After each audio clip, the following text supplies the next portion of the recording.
El 48% de la agricultura de riego y el 52% de la agricultura de temporal se encuentran asentados en tierras consideradas en México como propiedad social, es decir, ejidos y comunidades en donde viven y laboran los campesinos del país, quienes en su mayoría se encuentran en situación de pobreza.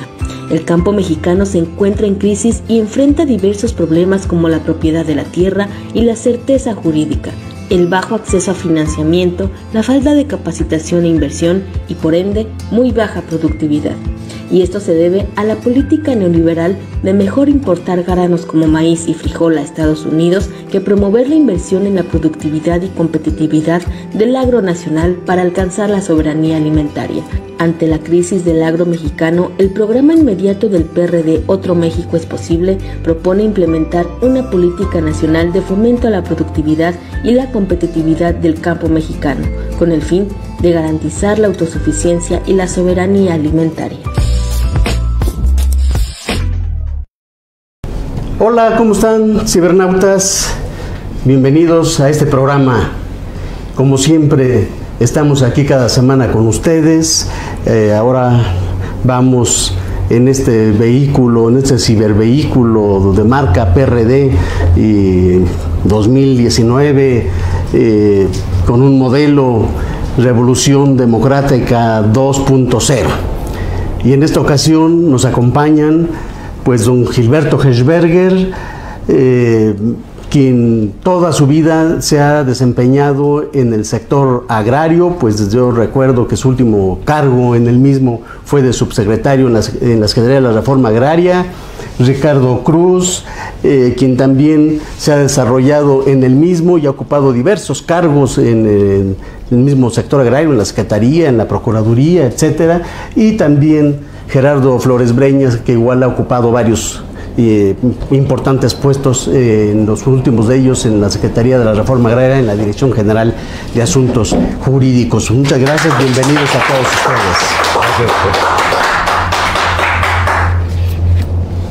Y en este cibervehículo, bueno, pues viendo el panorama desde arriba, vemos el contorno de la República, ese maravilloso entorno que tiene nuestro país, esta tierra nuestra. Y hablando de tierra, a propósito, yo me permitiría preguntarle a don Gilberto Hirschberger si nos podría comentar cómo está la división de la tierra en México. ¿Cuántos tipos de tierra, de propiedades hay?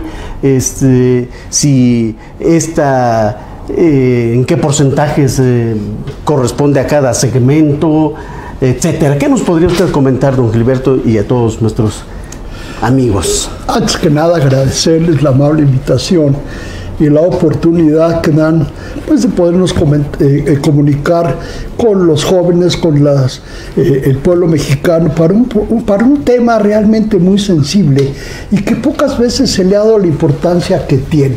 Acuérdense que de la tierra comemos, a la tierra vamos, y que desgraciadamente no se le ha dado la importancia que se requiere. En relación con esto, quisiera dar brevemente un dato. Nuestro territorio nacional mide 200 millones de hectáreas, de las cuales 103, 105 millones están en manos de ejidatarios y comuneros del país. Esto lo menciono para que se vea la importancia que tiene la propiedad social en México. Contestando la pregunta, doctor, pues decirte básicamente que tenemos, conforme a la Constitución mexicana, tenemos tres tipos de propiedad. Tenemos la propiedad privada, la propiedad social, donde están los ejidos y comunidades, y la propiedad del Estado. En los porcentajes es muy interesante, porque la propiedad social implica aproximadamente el 53-55% de la propiedad nacional. El resto se divide en propiedad particular y en propiedad del Estado. La propiedad particular en todo el país alcanza el 35% de la propiedad nacional. Es decir, es mucho más la propiedad social que la propiedad particular. Estamos hablando de que más de la mitad del territorio es de propiedad social, de propiedad colectiva, donde viven y hacen producir la tierra tanto ejidatarios como comuneros agrarios, ¿verdad? Y que por lo tanto, pues diríamos hasta a tono con este partido que es de izquierda, que tiene una cara social, pues digo, qué interesante información la que nos proporciona, ¿verdad? Para todos nuestros cibernautas, ¿verdad? Que estén enterados de el tipo de propiedades que hay en el país, en la propiedad privada, la propiedad del Estado y la propiedad social. Así se divide el país en este sentido. Ricardo, yo te quisiera preguntar a ti. Hace un siglo prácticamente que se inició el reparto agrario, allá por la segunda década del siglo XX. Así es. Y sin embargo, hoy en día vemos que existe una Procuraduría Agraria.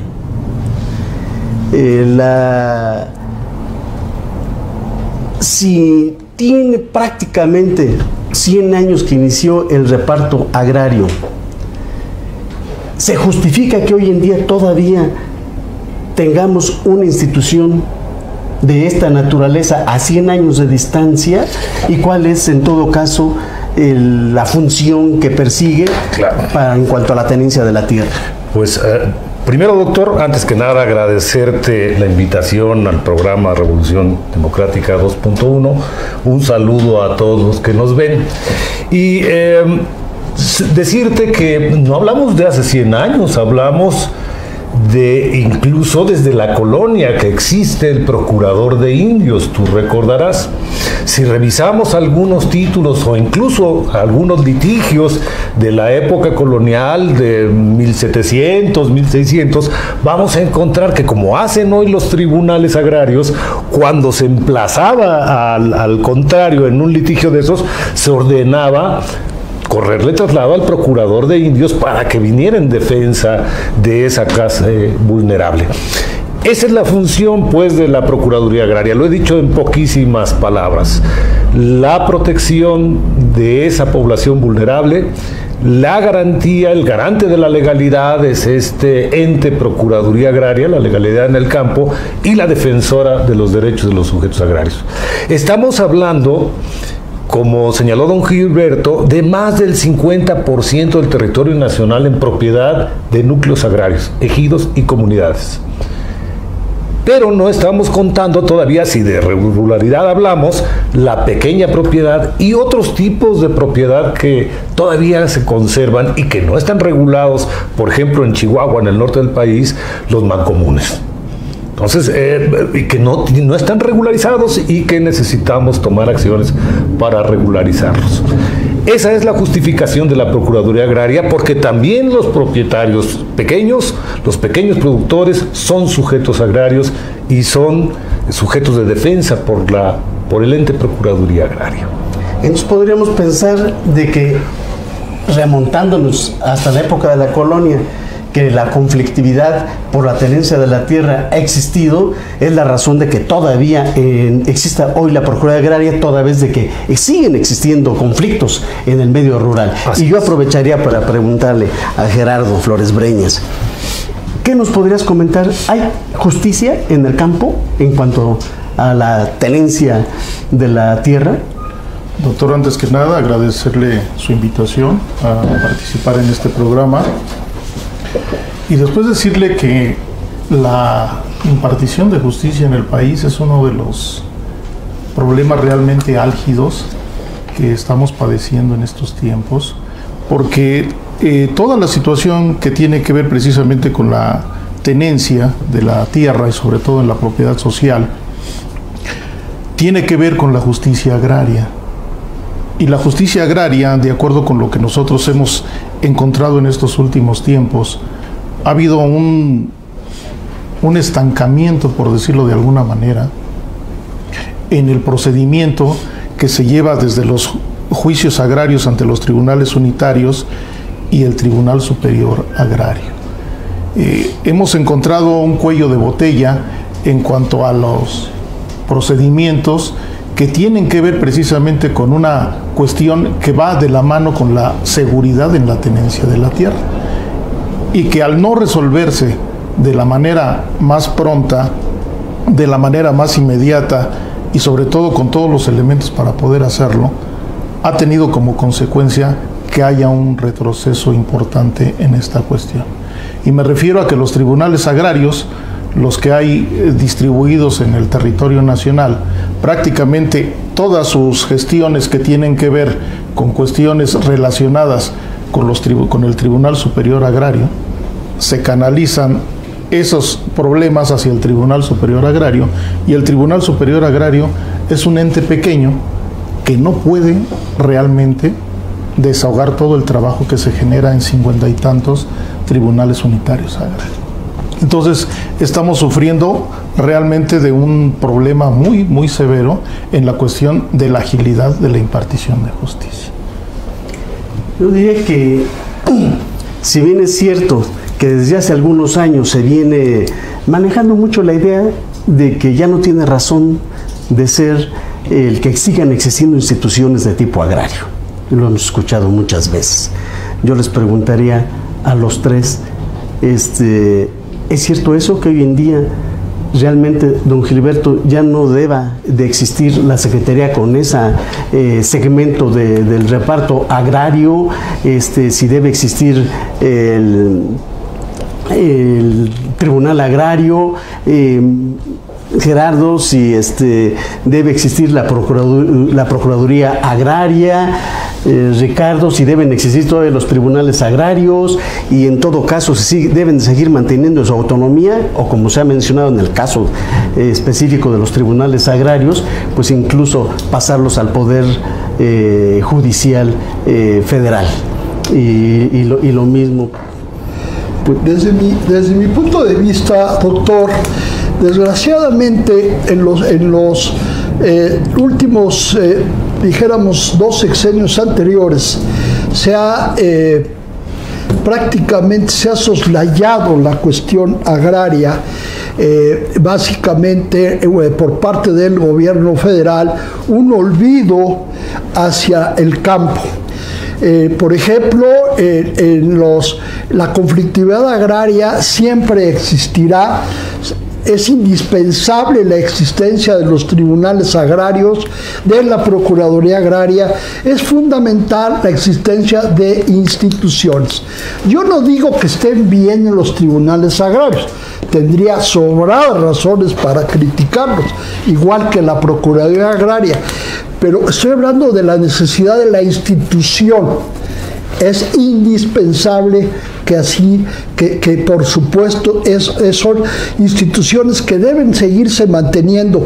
Decir que ya no se justifica, bueno, si ya hay personas que se han casado, entonces vamos a desaparecer los juzgados familiares, porque ¿para qué? Si ya no va a haber divorcios. Siempre en cualquier relación humana,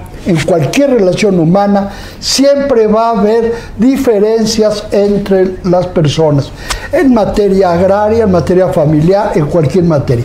Por supuesto que mi idea es que sigan subsistiendo las instituciones, aunque yo soy de la idea con un profundo cambio, porque como están, no es posible que México pueda seguir de la forma en que están y cómo se han ido desmoronando instituciones tan nobles, que realmente son las únicas que tienen los campesinos mexicanos.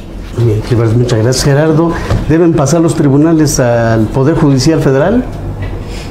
Bueno, este es parte precisamente... No te preocupes, estamos en un partido abierto, ¿eh? De un proyecto que se maneja en cuanto a cuestiones de reformar precisamente el marco agrario, y obviamente manejar situaciones que tienen que ver con cambios de tribunales, que en este caso sería manejarlos en un orden judicial diferente a la cuestión agraria.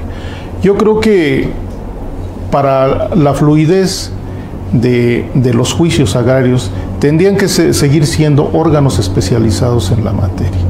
Sí, órganos especializados en la materia, pero evidentemente con mayores posibilidades para desarrollar adecuadamente sus trabajos. No, entonces deben seguirse manteniendo autónomos del yo creo que tendría que ser judicial, pero básicamente con el apoyo que sea necesario para que puedan deshogar adecuadamente sus cargas de trabajo. Ricardo, abuelo de pájaro. Sin diferir de lo que señaló don Gilberto respecto a la estructura de la tenencia de la tierra, tendríamos que pensar que, o tomar en cuenta que en la propiedad social contamos con un número muy importante de comunidades indígenas, pero además hay núcleos agrarios, ejidos, que son indígenas y por cuestiones de procedimiento se les dotó de tierras y no se les pudo reconocer una propiedad ancestral.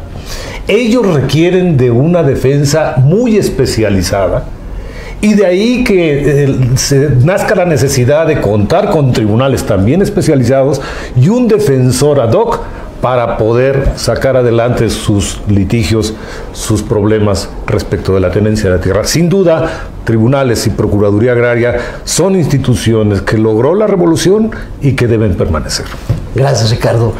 Me comentan que vamos a un corte, vamos a una cápsula para ver una declaración, la declaración de principios del PRD. ¿Está correcto? Correcto. Corte. Declaración de principios sobre la soberanía alimentaria.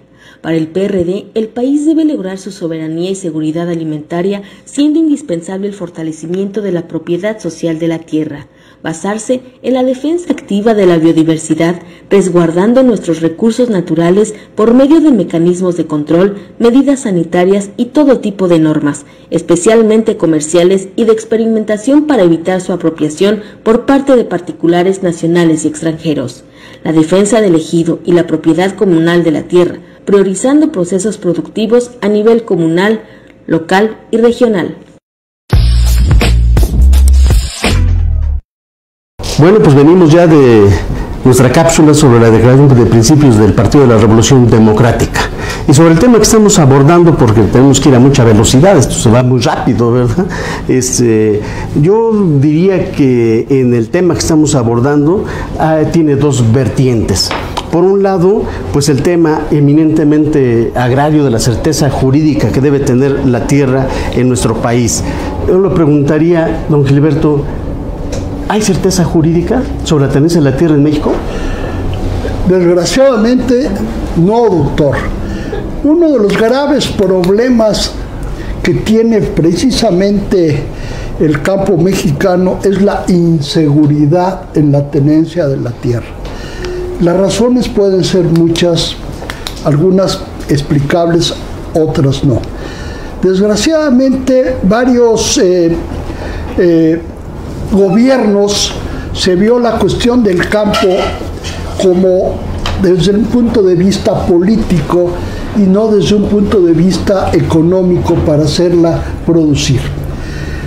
Pensemos que todas las personas, aquellas que tienen recursos, pudieran invertir en el campo y hacer de nuestro país un país altamente productor de alimentos, que buena falta nos hace.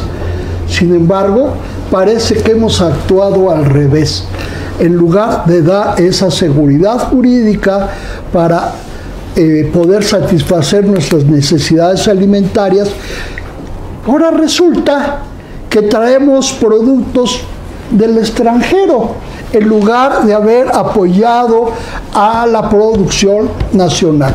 Es inexplicable pensar que cueste más caro ordeñar una vaca y sacarle 1 litro de leche que comprarla una de las que nos traen importadas.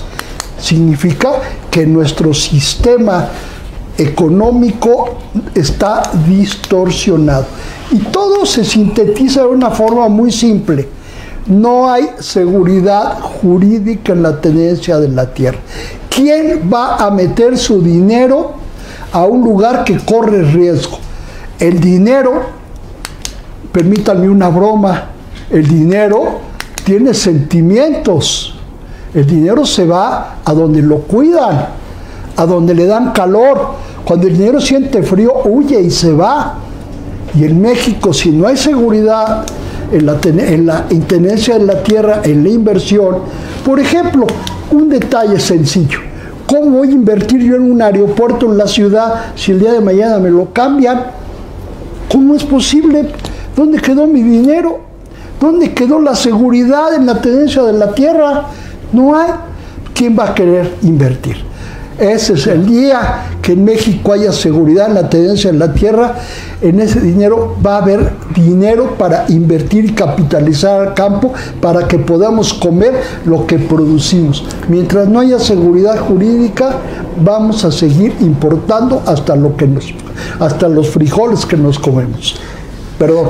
Gerardo, en el gobierno del presidente Salinas se creó el programa Procede, y después en el gobierno del presidente Calderón se le cambió simplemente el nombre y pasó a denominarse FANAR.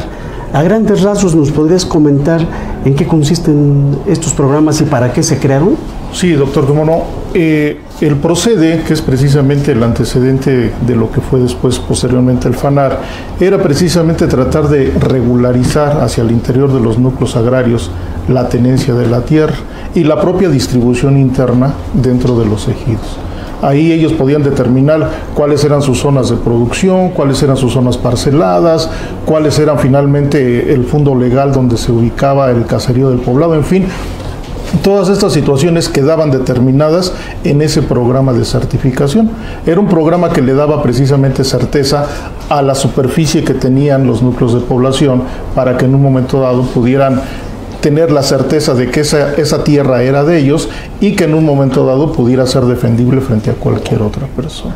Eso era lo que eran estos programas básicamente. Muy bien, Jorge Ricardo, pues con base... adelante, el tema que comenta el licenciado, y esto es muy loable, y déjenme precisar que fue una idea del doctor Arturo Barman, en paz descanse, el hecho de los programas de certificación. A partir de ahí se han reducido los conflictos en el medio rural. Ahora, todos los planos de los ejidos y las parcelas individuales de los ejidatarios cuentan con medidas y colindancias satelitales. Antes era muy fácil mover la mojonera de aquí para acá y mi terreno crecía. Ahora no se puede, porque todo es a nivel de medidas satelitales. Creo que fue un gran avance que se lo debemos al doctor Arturo Barman, con quien tuve el honor de trabajar con él.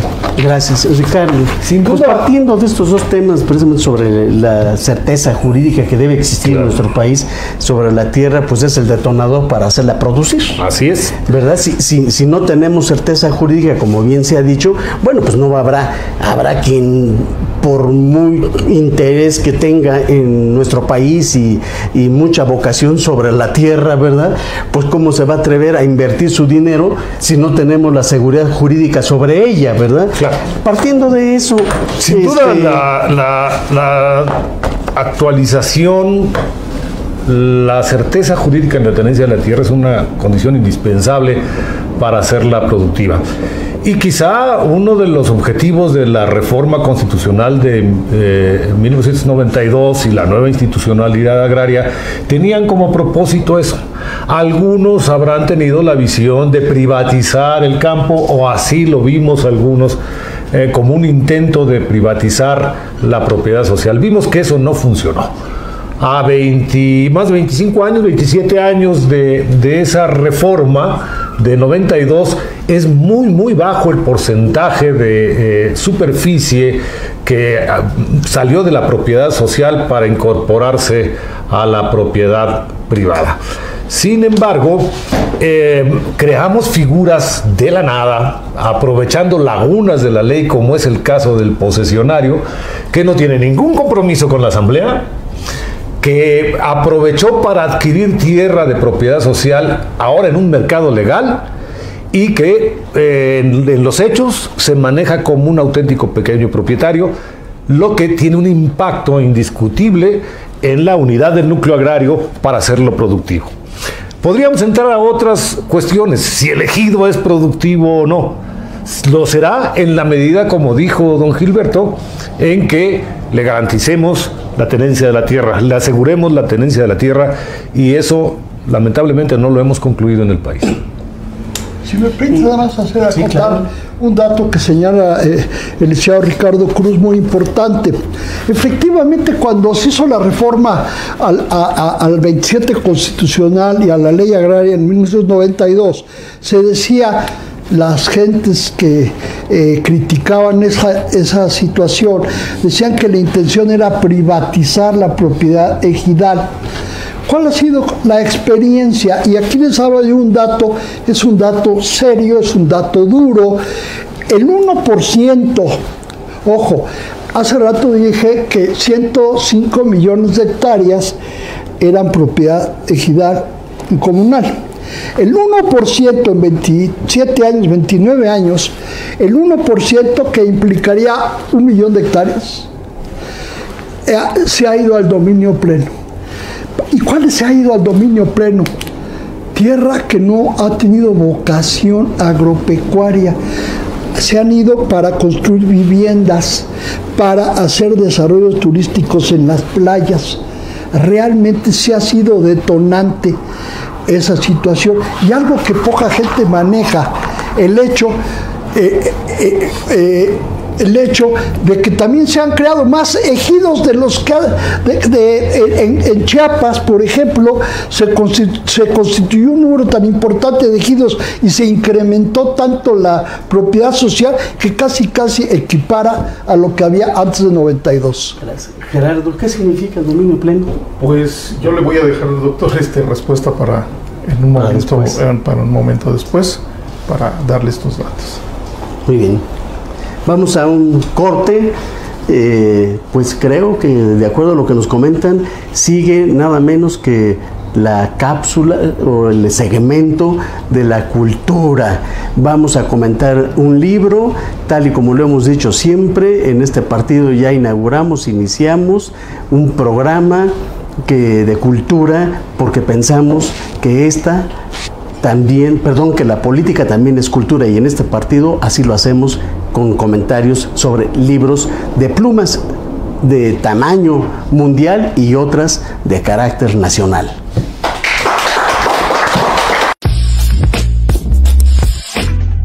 Buenas tardes a todos y a todas nuestras seguidores a través de las redes sociales del Partido de la Revolución Democrática, y específicamente de nuestro programa Revolución Democrática 2.0. Como siempre, estamos aquí en la librería Ágora del Partido de la Revolución Democrática, donde encontrarán una gran variedad de títulos de todos los campos, ¿verdad?, prácticamente del conocimiento.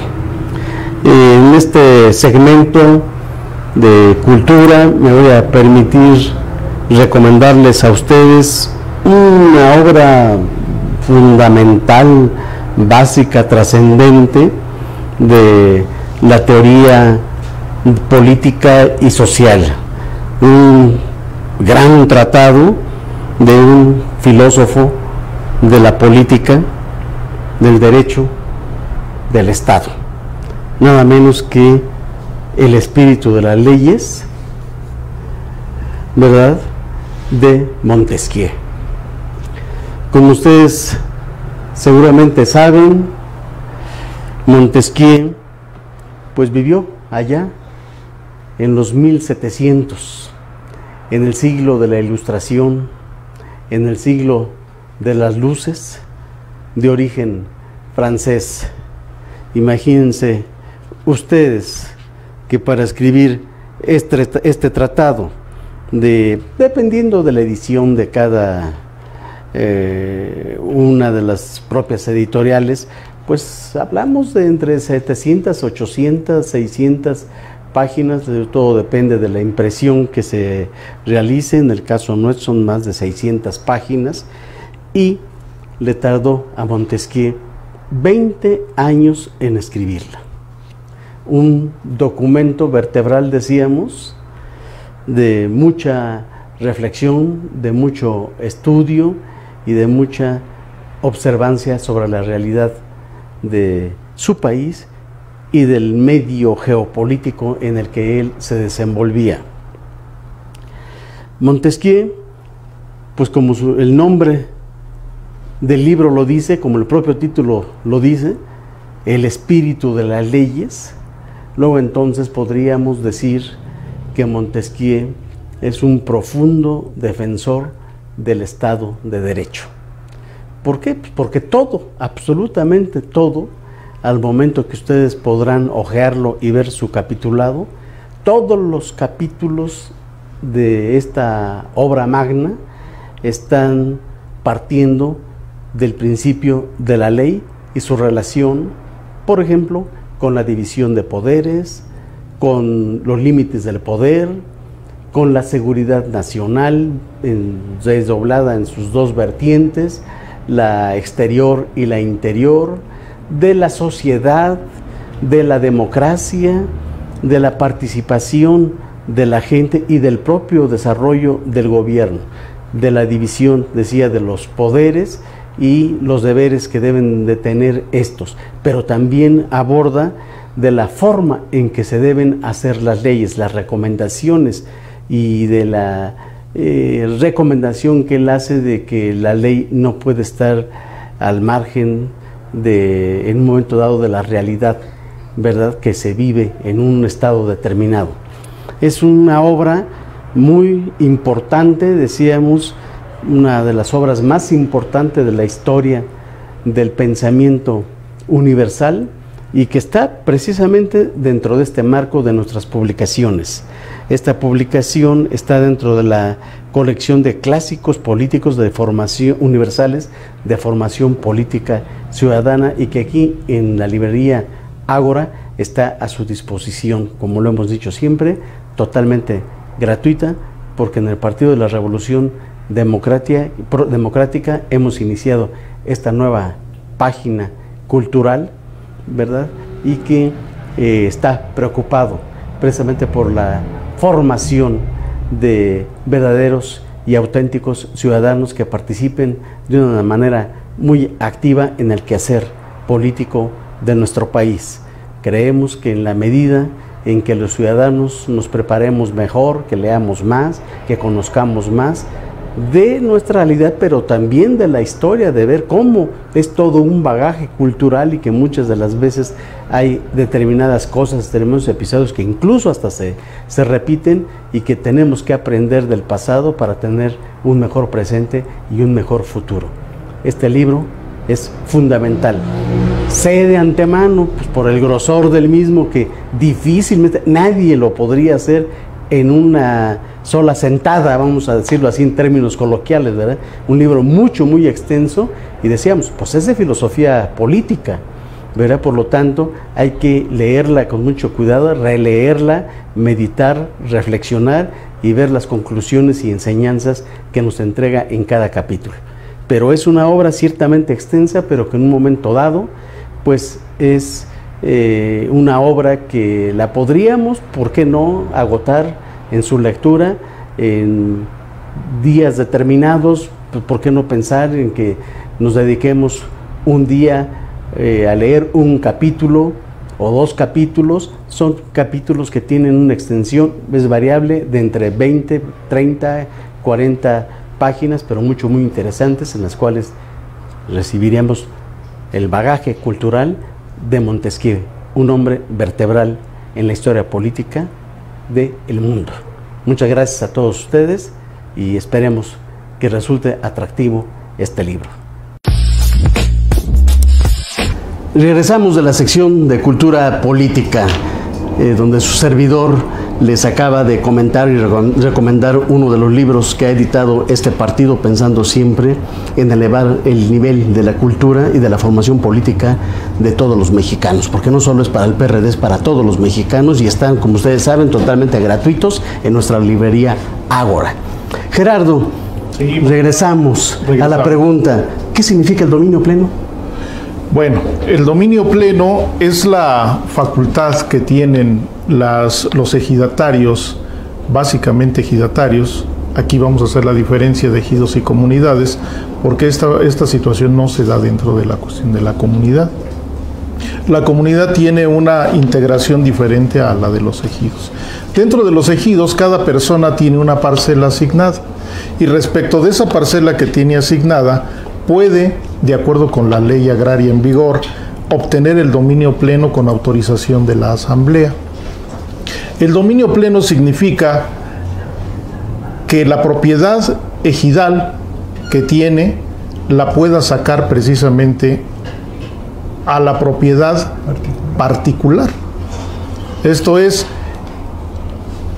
el Registro Agrario Nacional, después de que se emite una asamblea que autoriza precisamente ese dominio pleno, expide un título de propiedad que ya se inscribe en el Registro Público de la Propiedad. Una vez que está inscrito en el Registro Público de la Propiedad y se hacen las anotaciones correspondientes en el Registro Agrario Nacional, ya pasa precisamente esta propiedad a regirse por el derecho común, es decir, por el derecho civil. Si me permiten el tema, perdón que me meta en esto, pero es importante destacar lo siguiente. La ley agraria permite que los ejidos puedan dar en garantía el usufructo de sus tierras cuando va a recibir un préstamo, algún apoyo económico. Usufructo que a ningún banco le interesa tener. Obviamente no importa, no beneficia en nada a los campesinos. Cuando el ejidatario se va, como ha señalado el licenciado Gerardo, se va al dominio pleno, su tierra deja de ser ejidal y se convierte en propiedad particular, como él lo ha señalado. ¿Qué ventaja tiene? Que lo puede dar en garantía, puede dar la hipoteca, y si el banco sí le va a dar el crédito, y con ese dinero puede hacer que siembre y lleve a cabo tareas en beneficio. ¿Qué es lo importante? Que hay que enfatizar que el irse al dominio pleno no significa que el ejidatario deja de ser dueño, sigue siendo dueño de su parcela. O sea, obviamente la podrá vender con ciertos requisitos, pero él sigue siendo dueño. Si yo soy ejidatario y me voy al dominio pleno, conservo mi parcela, le pido dinero al banco y con eso siembro, hago producir y vendo el producto y voy pagando la hipoteca. Me voy a financiar con mi propia tierra. Eso para mí es una situación que fue de un gran avance, y los críticos que han dicho que se fue a la propiedad particular lo dicen en plan crítico, y no es criticable, al contrario, hacen atractiva la inversión para el campo. A ver, yo quisiera nada más agregar, para poner en lenguaje, si me permiten, más simple, más comprensible para quienes nos ven y nos escuchan. La propiedad tiene determinadas características de cómo actúa, cómo se relaciona con su dueño. Una es el usufructo, como ha señalado Gerardo. Los ejidatarios son titulares de derechos de uso y disfrute de sus parcelas y de las tierras de uso común del ejido. El propietario es el ejido. Sin embargo, no tiene el dominio pleno en el ejido, no puede disponer de la propiedad y ponerla en el mercado como le venga en gana. Cuando se adopta el dominio pleno, por autorización de la asamblea, entonces yo puedo hacer lo que me venga en gana con mi parcela, incluso comprometerla como garantía en un crédito con un banco, como decía el licenciado Gesberger. Esto dicho en palabras muy, muy sencillas. Una pregunta para los tres, el que la quiera agarrar. Venga. Tenemos un país amplio, enorme y muy diverso en muchos sentidos: climas, orografía, playas, montañas, etcétera.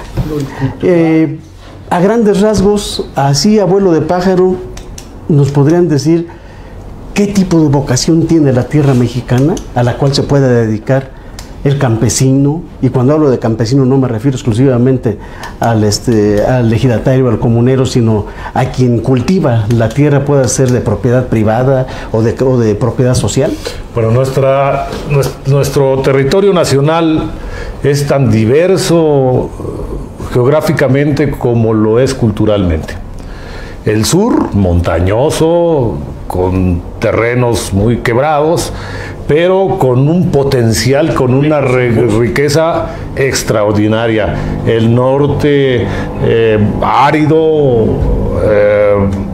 difícil de cultivar, pero donde curiosamente se produce la mayor cantidad de bienestar para los pobladores. Esto tiene que ver también con un aspecto cultural, sin duda alguna. Esto tiene que ver también con una tradición ancestral del norteño, siempre con una cultura del esfuerzo, de producir, y lamentablemente, y perdón, no voy a ofender a nadie, la facilidad que nos da el sur para producir, casi tenemos de la mano lo que queremos, ¿no? Eso es una verdad. Si a mí me permite, sobre la pregunta que hizo el doctor, y son datos, digo datos duros, porque es de todo el territorio nacional comprobado que solamente tiene vocación agrícola únicamente alrededor del 20%, 25% del territorio nacional, porque efectivamente tenemos lagos, tenemos muchas cosas muy hermosas, cerros, pero no son aptos para la agricultura. Únicamente estamos alrededor del 25% que sí tiene vocación para sembrar y producir, y no lo hacemos. Pero con la otra, ¿por qué no hacemos un análisis, un plan maestro y decir, esta parte del país no sirve para sembrar nada, aquí vamos a hacer un desarrollo habitacional, una fábrica, aquí sí siembra, aquí podemos que se siembre tal cosa? Es decir, que pensemos, que analicemos cómo hacer productivo nuestro territorio, porque no todos podemos estar sembrando maíz, no todo el mundo va a estar haciéndose desarrollos turísticos. La tierra tiene vocación, pero no tiene vocación para todo. Nosotros, bueno, los mexicanos, se debe hacer un estudio, lo que yo llamaría un plan maestro de desarrollo nacional, y saber qué nos conviene hacer en cada caso.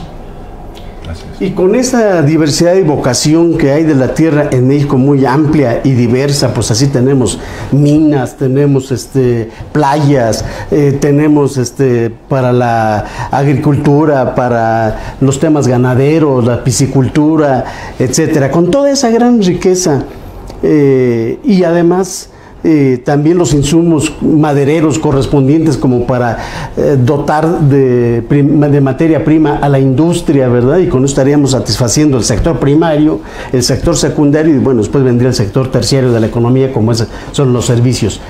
¿No podríamos pensar hoy en día que con toda esa riqueza que tenemos deberíamos tener una seguridad alimentaria? Porque de ahí del campo vivimos, nos alimentamos, pero también, como decíamos, se produce la materia prima para lo demás. ¿Qué es lo que hace falta? ¿Por qué no podemos tener esa seguridad alimentaria y andamos dependiendo en algunos rubros de otros países? Tendríamos que atacar al campo, bueno, quise decir atender al campo con una visión mucho más integral. Es cierto, cada ejido, cada comunidad puede y seguramente tiene distinta vocación su tierra.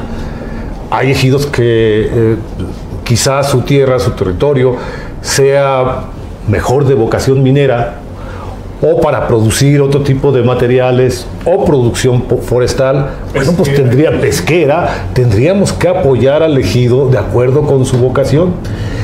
Vamos a chocar, sí, con una cuestión cultural.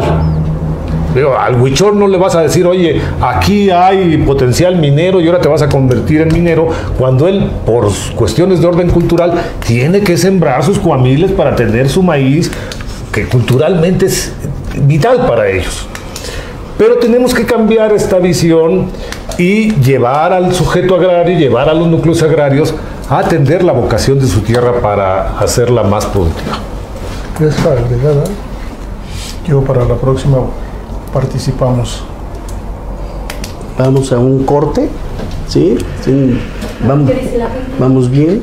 Bueno, y ahora vamos a darle la voz a nuestros amigos cibernautas, porque también aquí en el partido y en este programa de Revolución Democrática 2.0, también ellos tienen voz, tienen una visión y los escuchamos.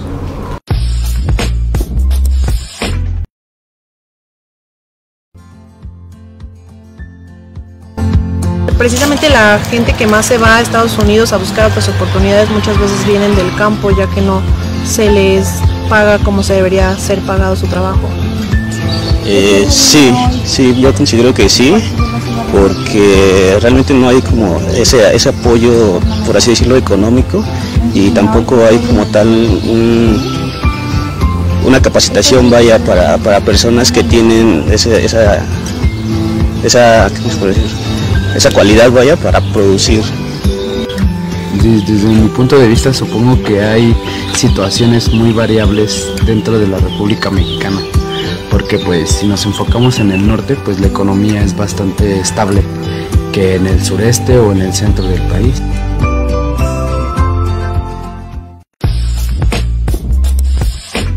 Pues como todos sabemos, todos los partidos políticos tienen una declaración de principios, un programa de acción, y obviamente que pues el PRD no podía ser la excepción. Es un requisito legal que establece en la ley, ¿verdad? Que tienen que estar registrados estos documentos básicos, incluyendo sus estatutos, para poder darles el registro correspondiente.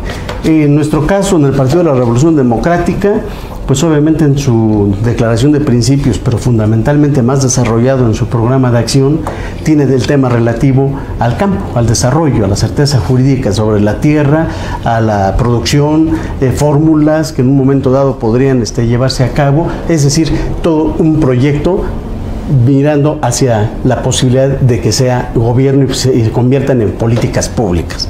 Yo les preguntaría, ¿ustedes cómo ven hoy al país? ¿Qué visión tienen sobre el presente y el futuro de nuestro país dentro del marco de una diversidad de temas sobre el campo que contempla el programa de acción del Partido de la Revolución Democrática? ¿Por quién empezamos? Si me permiten, creo que el programa que hemos tenido oportunidad de analizar denota que, para empezar, es un programa ambicioso, deseable, que se pudiese llevar a cabo. Sin embargo, desde un punto de vista objetivo, pues se convierte en un programa aspiracional. Por ejemplo, al señalar la aspiración muy legítima de una soberanía alimentaria, sabemos que eso es en la actualidad imposible. Uno de los principales productores de alimentos a nivel mundial, Estados Unidos no tiene soberanía alimentaria, y no lo tiene ningún país del mundo. Sin embargo, hay principios que resultan atractivos, son progresistas, y qué bueno que este partido se empeñe en poder llevar a cabo esos avances. Lo que sí sería deseable también, que aunque fuera en forma gradual,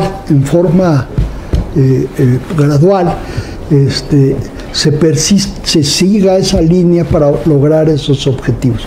En ese sentido, creo que es muy loable los principios que tienen, aunque pues habría que establecer, y eso sí sería un reto, no para este partido, para cualquier partido, el que diga los cómo lograrlo. Vamos a hacerlo, vamos a tratar tal cosa, perfecto, todos estamos de acuerdo. ¿Cómo lograrlo? Termino diciendo algo. ¿Qué mexicano no está en contra de que se acabe la corrupción? Todo el mundo aplaudimos que se acabe la corrupción, pero no nos dicen cómo. Y al contrario, al momento en que se dan unas determinadas acciones gubernamentales, de alguna forma podrían provocar que se pudiese incrementar la corrupción. Le bajas el sueldo a la gente y la gente tiene que seguir comiendo. La gente desgraciadamente, la gente va a tener que buscar otras alternativas de ingreso que en ocasiones no son las más legales que se pudieran dar. Pues sí, definir, identificar objetivos pudiera ser en un proceso de planeación la parte más simple, porque son obvios. Un programa, como lo señala el licenciado Hesberger, don Gilberto, como cariñosamente siempre me refiero a él, aspiracional, pues necesita también definir estrategias y líneas de acción. Y ahí está el arte del tema de la planeación estratégica. Debemos tener entonces la posibilidad de definir estas estrategias, estas líneas de acción, pero hablando del campo, por su diversidad, por la diversidad cultural que nuestro país contiene, buscar acciones concurrentes de todo el quehacer gubernamental para el campo. No olvidemos que si bien el 50 y un poquito más del 50% de la propiedad del territorio nacional es social, es decir, ejidos o comunidades, si contáramos los terrenos nacionales, si contáramos a la pequeña propiedad y otros tipos de propiedad que, por ejemplo, decía al principio en Chihuahua, ¿no? los mancomunes no han sido regularizados, estamos hablando de mucho más del 70% o cerca del 70% del territorio nacional que tiene vocación agrícola. Bueno, vamos, que es rural, porque estaría en contradicción con lo que señaló el licenciado José Berwick, que es cierto respecto a la superficie que efectivamente tiene vocación agrícola en el país.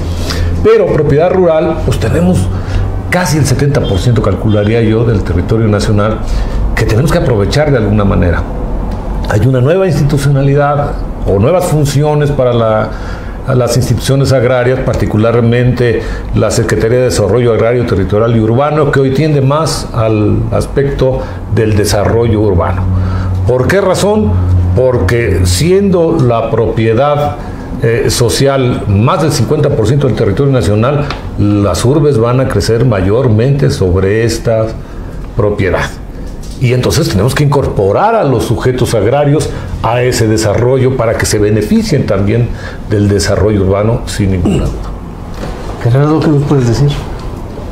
Bueno, doctor, checando básicamente los programas aspiracionales que tiene el partido para hacer productivo el campo, yo creo que esto debe de estar de la mano de la seguridad, precisamente de la tenencia de la tierra y también de la justicia agraria en el campo. Porque no solamente es la idea de entregar recursos o de generar programas para que se desarrolle determinada área en las diferentes zonas que tienen características diferentes y demás. Yo creo que aquí la cuestión de la justicia agraria es muy importante, porque si no se lleva a cabo las reformas necesarias que le den mayor efectividad a los tribunales agrarios, que los hagan realmente órganos de impartición de justicia, como señala el artículo 17 constitucional, que debe de ser pronta y expedita, vamos a encontrar precisamente un gran cuello de botella en la cuestión relacionada con la impartición de justicia. Y esto lo único que trae como consecuencia es que cualquier programa que se maneje para cuestiones productivas o de inversión se van frenados, precisamente porque si en los tribunales agrarios no fluye precisamente las resoluciones que se necesitan, pues en este caso vamos a estar siempre con una problemática encima. Y para complementar, doctor, lo que señala Gerardo, me llama mucho la atención el comentario que hace respecto de la impartición de justicia agraria, el futuro de la impartición de justicia agraria. No lo dejemos de lado, la problemática agraria irá cambiando, desde luego. En algún momento allá, cuando empezaba el programa, te referías a hace un siglo, pues en aquel momento el reparto agrario era el tema. Después de todo un proceso de reparto masivo de tierras que tenía que terminar porque finito es el territorio nacional, y ahora estábamos repartiendo pobreza. Bueno, la problemática agraria entonces eran los conflictos entre núcleos agrarios y quizá la propiedad social. Eso lo resolvió, como señaló don Gilberto, en buena parte el proceso de certificación de los núcleos agrarios. La problemática va a cambiar. Seguramente en el futuro los contratos, los tratos agrarios para producir van a ser un tema que tendrán que abordar los tribunales agrarios, y su especialización, su enfoque sobre la impartición de justicia agraria y también la procuración de justicia agraria tendrá que responder a eso. Tendremos que estar preparados para ello. Sí. Ahorita, nomás para seguir el tema de la justicia agraria, ¿cómo se pueden ustedes explicar, estimados oyentes, que en los tribunales agrarios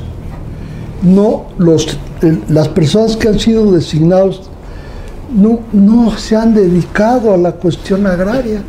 Los magistrados en los tribunales, el superior agrario, un ejemplo, han llegado de la calle, no han sido juzgadores, han sido políticos que se han quedado sin trabajo, y que un buen amigo a buen nivel, oye, andas sin trabajo, pues ¿por qué no eres magistrado agrario?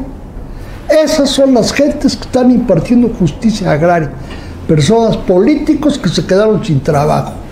En general, podríamos hablar de una o dos excepciones. Y sobre este tema, ¿verdad?, tan importante, tan interesante, ¿qué propone la gente? Para ello vamos a nuestra cápsula Opinión Ciudadana.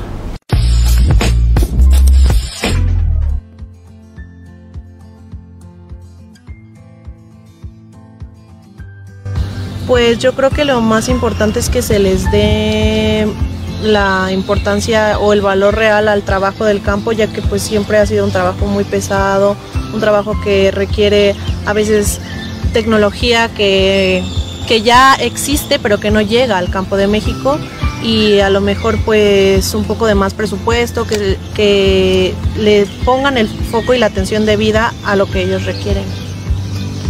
Justo con eso, con darles capacitaciones a las personas que se dedican a la producción, porque pues básicamente, según yo sé, sí hay varios apoyos económicos como tal, pero lo que he visto así en algunas zonas es que conforme les van dando más apoyo económico, las personas dejan de trabajar el campo justamente por eso, porque como ya tienen el dinero, vaya. Entonces yo supongo que más que un apoyo económico, bueno, aunado a eso, tendríamos que dar también capacitaciones, tendríamos que ayudar con técnicos, con agrónomos, o sea, realmente llenar de conocimiento el campo para llegar a una buena producción y competitividad.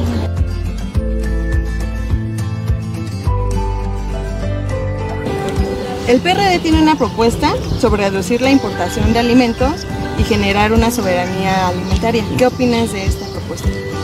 Pues, bueno, realmente tendríamos que ver bien, bueno, conocer bien la propuesta, vaya. Obviamente, pues es a grandes rasgos lo que quiere decir.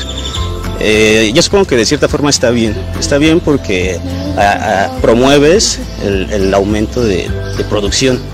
Y como ya dije, o sea, si complementamos con técnicas, complementamos con conocimientos, con apoyo económico, supongo que ayudaría a crecer esas zonas productivas. Yo creo que está bien porque pues a veces también se gasta mucho dinero y inversión en traer alimentos de otros lados, cuando perfectamente aquí podríamos conseguir nuestros propios alimentos. Y además pues creo que entre más cerca estén de donde vienen los productos, menos conservadores necesitarían, no sé. Bueno, pues ya escuchamos qué es lo que opina la gente sobre el tema que estamos desarrollando. Y a manera también de respuesta y como corolario, yo les quisiera preguntar que en un lapso de 2 minutos, pues hagamos una breve conclusión sobre el particular. ¿Qué piensan ustedes sobre esta simbiosis hombre-tierra, hombre-campo-producción? ¿Qué nos podrías comentar, Gerardo? Pues doctor, yo manejaría 4 puntos que para mí serían importantes. Primeramente sería el apoyo al campo. Probablemente dentro de este apoyo al campo estarían los programas que el propio partido está diseñando para eso. Obviamente tomando en consideración todo lo que aquí hemos platicado, la vocación de la tierra, lo que en cada zona o cada región pueda ser más productivo. Tendría que diseñarse por fuerza un programa, prácticamente se puede decir regional para dar productividad realmente en caso del campo. La otra sería pues obviamente la capacitación para los grupos, para la gente que trabaje precisamente en el campo, dependiendo de las diferentes actividades que vaya a desarrollar en el campo. Si no se tiene la capacitación necesaria y se invierten recursos, pues esos recursos no van a poder producir lo que se espera ante una falta de capacitación. Otra cosa importante sería para mí la seguridad jurídica, que hemos hablado aquí, la seguridad jurídica, tanto para los mismos productores del campo, propietarios de la tierra, como para aquellos inversionistas que quieren invertir en el campo y que quieren precisamente encontrar un un marco que pueda ser protector de su inversión y que al mismo tiempo les pueda generar la seguridad de que van a obtener precisamente los recursos que aspiran como inversionistas de alguna cuestión en específico, ¿no? Y finalmente, pues la instancia relacionada con la justicia agraria, que ya hemos comentado aquí, un mayor fortalecimiento para los tribunales agrarios, probablemente el diseño y la reforma que se tenga que hacer relacionada con otras instancias jurisdiccionales, como en este caso es el Tribunal Superior Agrario, que a final de cuentas probablemente tenga que ser ya directamente los juzgados de distrito los que se encarguen, después de una sentencia de tribunal unitario, pasar a la instancia de los juzgados de distrito, que es el Poder Judicial de la Federación, y que haría un poco más viable la cuestión de la prontitud en la cuestión de la impartición de la justicia agraria, porque se estarían eliminando precisamente ahorita instancias que, dado las condiciones en las que se encuentran y con los recursos que trabajan, estaríamos diciendo que son deficientes en este sentido, ¿no? Gracias, Gerardo. ¿Tu opinión y conclusión? Pues muchas gracias nuevamente, doctor. Creo yo que el tema que se ha desarrollado gira prácticamente lo mismo, que es la necesidad de que exista seguridad en la tenencia de la tierra. Mientras no haya seguridad en la tenencia de la tierra, no va a haber inversión. Y si no hay inversión, no hay productividad, hay desempleo y tenemos que seguir importando lo que nos comemos. Yo diría, ¿cuál sería mi conclusión? Mi tratar de aportar algo. La necesidad de fortalecer las instituciones. Las personas somos temporales, las instituciones son permanentes. No puede haber una política de destrucción de instituciones, tiene que haber una política de fortalecimiento de instituciones. Como el tema es básicamente el campo, la sugerencia muy sencilla, fortalecer las instituciones del sector, a los tribunales agrarios, a la Procuraduría Agraria y al Registro Agrario Nacional. ¿Cómo es posible pensar que los tribunales agrarios tengan tantas mermas presupuestales que no haya quien te levante un acta de una audiencia, que los magistrados tengan que mandar a comprar papel a la papelería para poder imprimir una sentencia? Así están viviendo los tribunales agrarios. No se diga, me imagino que debe ser por el estilo en general en la justicia del país. Yo termino diciendo lo que comentaba, a mi juicio muy atinadamente, el licenciado Gerardo Flores Breñas, en el sentido, en nuestro país tenemos 56 tribunales unitarios agrarios y un solo superior agrario. Y ese superior agrario conoce de las sentencias de los 56 tribunales respecto a 3 acciones básicamente: restitución, conflicto de límites y nulidad de actas. Se convierte en un juego de botella. ¿Cómo es posible que se tarden hasta un año en dictar una sentencia? Un año. Y tengo casos que yo llevo que así ha sido. Un año.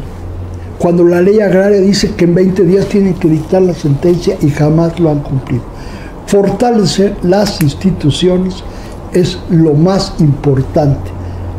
Desde mi punto de vista, este partido lo que debiera ahora promover con muchas ganas, efectivamente, es capacitar, ayudar a la capacitación.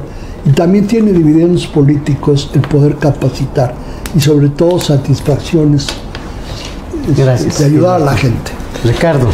La reforma de 92 abrió el mercado de tierras. Hoy los sujetos agrarios pueden rentar su tierra, pueden darla en la parcería, pueden llevar a cabo una diversidad fabulosa de contratos, adoptar el dominio pleno, ponerlo en dominio pleno, digamos, como propiedad privada, desincorporando del núcleo agrario.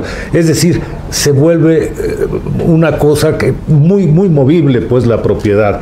Eso va a generar conflictos, desde luego, y eso va a tener una incidencia en la administración de justicia, en la impartición de justicia agraria y la procuración de esta.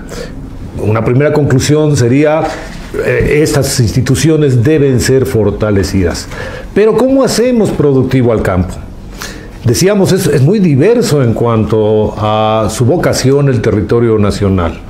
Necesitamos, pues, acciones concurrentes de todos los entes de gobierno, porque es tan diverso como vocaciones. Decía, pueda tener la tierra en la costa de Michoacán, Guerrero, minera, con vocación minera, cuando la han dedicado a la agricultura y resulta improductiva porque su verdadera vocación es la minería. Pues apoyemos a los núcleos agrarios que tienen esa vocación, es lo que decía Gerardo. Veamos las características particulares de cada región, de cada microrregión inclusive, y busquemos acciones concurrentes para desarrollar al campo, que es diverso y que nos puede dar una riqueza enorme. Pues muchas gracias a todos ustedes, Gerardo, Gilberto, Ricardo, por participar en este importante y muy interesante programa, que yo creo que el tema da, pero para otros programas más, ¿verdad? Y lo mismo, muchas gracias a todos nuestros amigos que nos ven y nos escuchan a través de las redes sociales. Les comento de que, mirando por el espejo retrovisor, bueno, pues llegamos al final. Estamos dejando atrás la estación del campo y en este momento nos dirigimos a la próxima semana, a la siguiente estación, con su programa Sociedad Civil y Democracia Participativa. Nos vemos la próxima semana.